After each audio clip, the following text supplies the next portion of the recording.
जय माता दी। इस बार 6 सितंबर शुक्रवार के दिन हरतालिका तीज का व्रत रहेगा।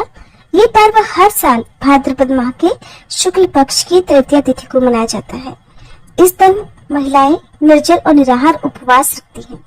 इस व्रत को करने से भगवान शिव और माता पार्वती का आशीर्वाद प्राप्त होता है।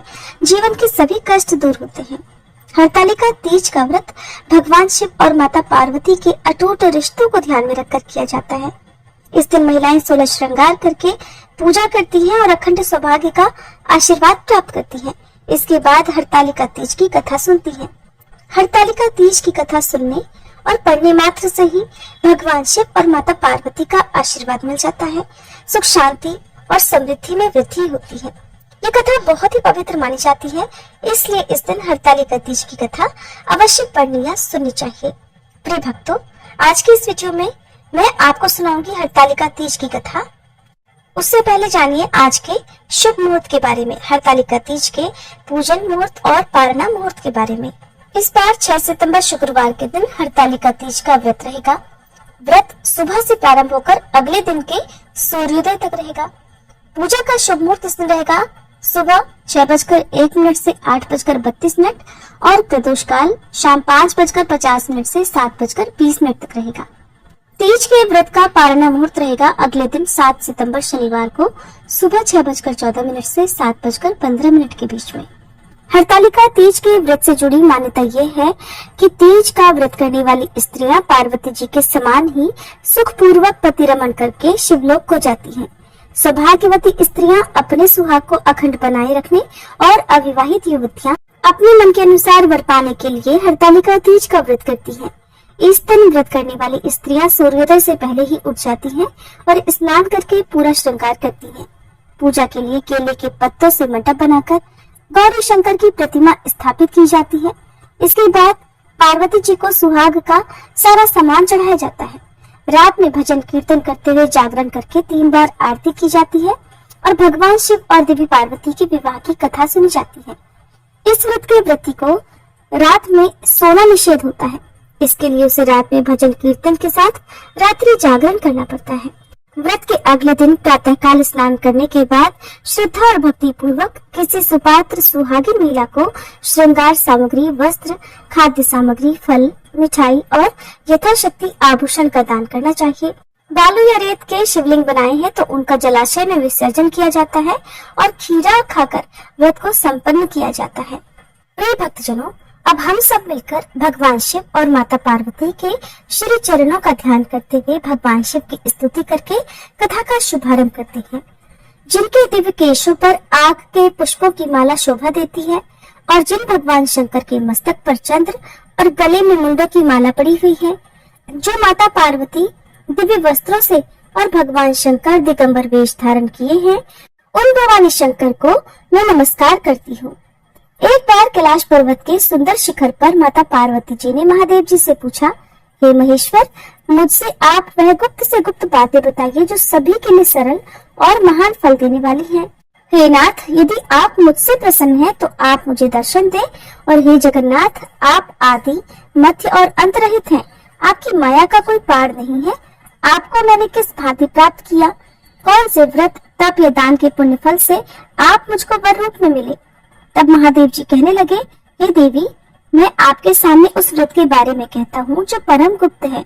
जैसे तारागणों में चंद्रमा और ग्रहों में सूर्य, वर्णों में ब्राह्मण, देवताओं में गंगा, पुराणों में महाभारत, वेदों में साम और इंद्रियों में मन श्रेष्ठ है, वैसे ही पुराण और वेद सब में इसका वर्णन आया है, जिसके प्रभाव से तुमको मेरा आधा आसन प्राप्त हुआ है।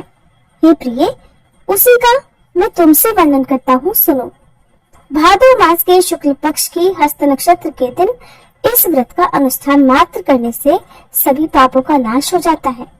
तुमने पहले हिमालय पर्वत पर इसी महान व्रत को किया था, जो अब मैं तुम्हें सुनाता हूँ, ध्यान पूर्वक सुनो। तब पार्वती जी बोली, हे प्रभु, इस व्रत को मैंने किस लिए किया था ये मुझे सुनने की इच्छा है, सो कृपा करके कहिए।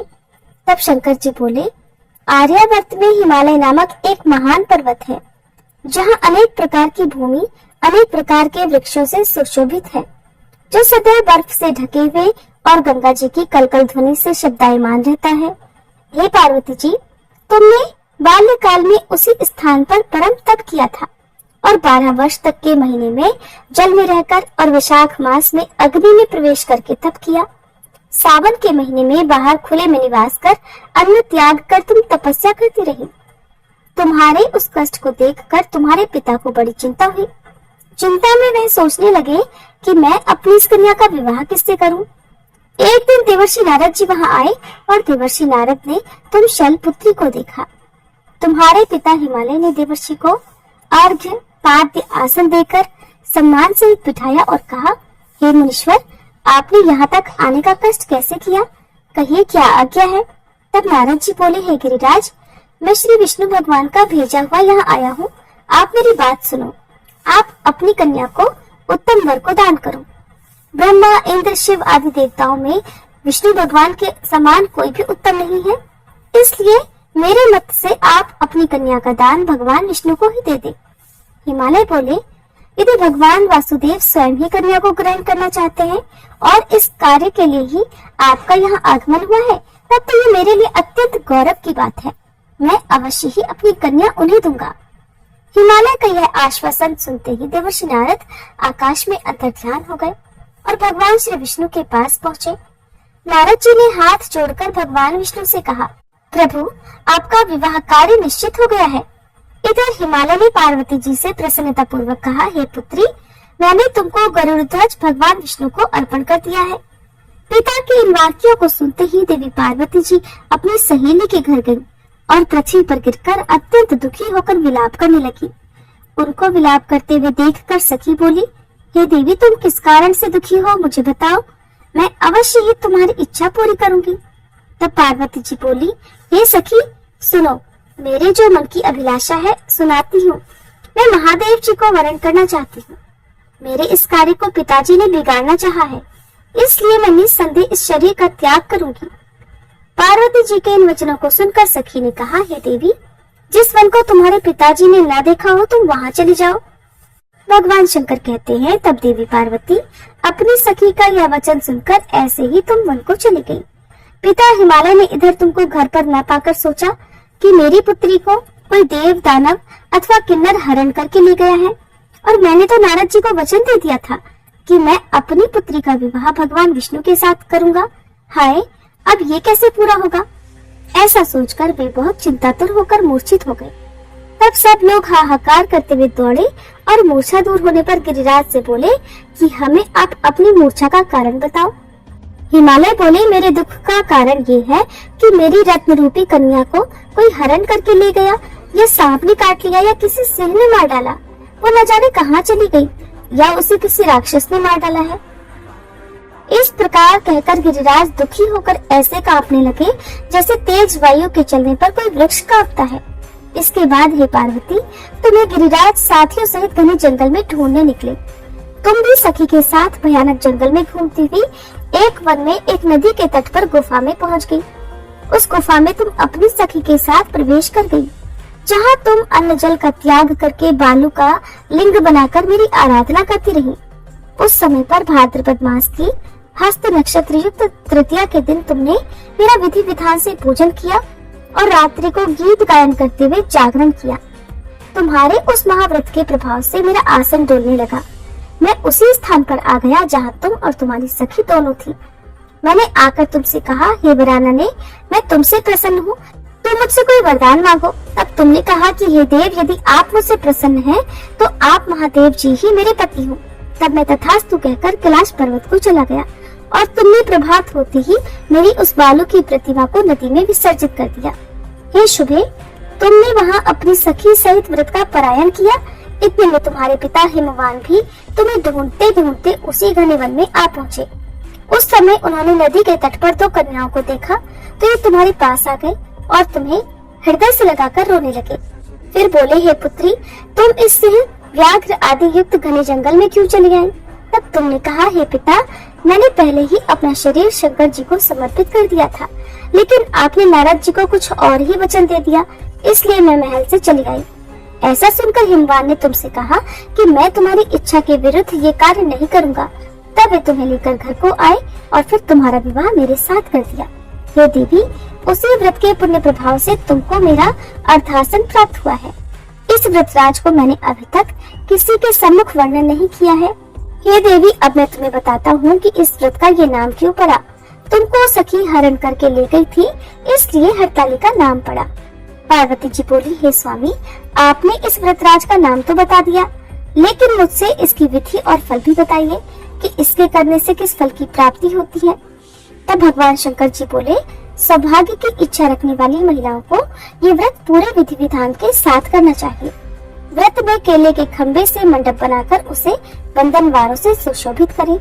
उसमें तरह तरह के रंगों से युक्त रेशमी वस्त्र की चांदनी ऊपर तान दे।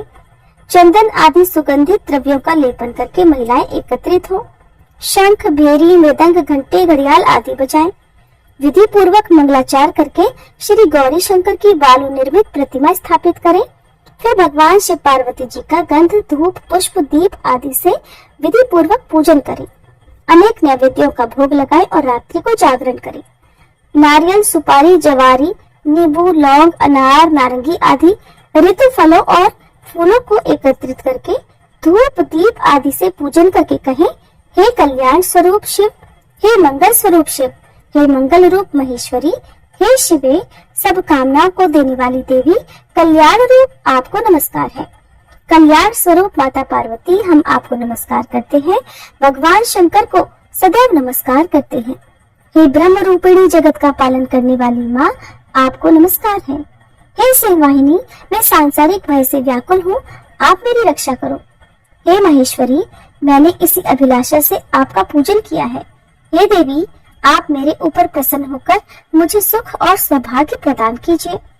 इस प्रकार के शब्दों द्वारा उमा सहित शंकर जी का पूजन करें।